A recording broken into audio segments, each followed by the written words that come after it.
Sa create account, una po, create account is number 1, and then the 2 is login, and 3 is exit.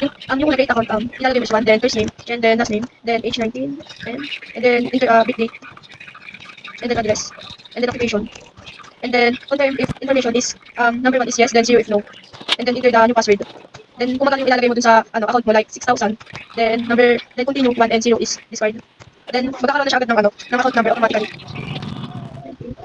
Then continue. Then number 2 login. This is customer account. 019029868. Then password 1234. Then yung mga captions sa customer account is number 1 deposit, and number 2 is withdraw. Then number 3 is check balance, and 4 is apply for the loan, and 5 is bills, and 6 is transfer money, and then 7 is transaction history, and 8 is logout, and 9 is exit. Then 9 is exit. Then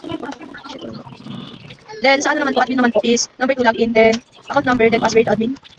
And yung mga nasa admin naman po is number 1 is view customer details, and 2 is modify customer details, and 3 is delete customer account, and 4 is load application, and 5 is add customer bills, and 6 is logout, and then 7 is exit. Then mag-enter ako na like yung gusto mo makita yung view customer details.